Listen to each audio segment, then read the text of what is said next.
பக்தாவுக்கு ஏற்ற பதிவிரதை தானானால் சற்றேலும் கூடியிருக்கலாம், சற்றேலும் ஏழுமாறாக இருப்பாராயில் கூறாமல் சந்நியாசம் கொள்ளுன்னு ஔவையார் சொல்றாங்க. கணவன் சொல்லுக்கு மீறி யாராவது ஒரு சொல்லு பேசுனா இனிமே அந்த அம்மாவோட வாழாதேன்னு ஔவையார் சொல்றாங்க. ஆனா விஸ்வநாதன் சாதாரணமான கிடையாது, அவன் போட்டு புழிஞ்சு எடுப்பான்.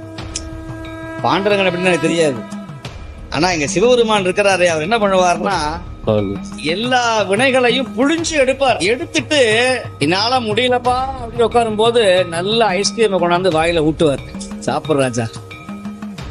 இப்ப இந்த ஆளை அடிக்கலாமா உதைக்கலாமான்னு கோவம், அதனாலதான் கல்லிலேயே அடி வாங்கினா இருந்தார். சிவபெருமான்கிட்ட என்ன ஒரு பெரிய சிறப்புன்னா, நம்முடைய வினைய வாங்கிடுவான். நம்ம செய்த பாவங்களை எல்லாம் அப்படியே வேர்வையா வலிச்சு, எப்படி காசில அப்படியே சொட்டிங்கா இருந்தது பாருங்க, கொடையெல்லாம் கொண்டு வாங்கினார். நான் ரொம்ப ஆனந்தமா இருந்தேன். ஆனா அப்பதான் புரிஞ்சது, கொடை கொண்டு வாங்க எதுக்கு, வெயில் பலமா அடிக்க போது கொடை கொண்டு வாங்க.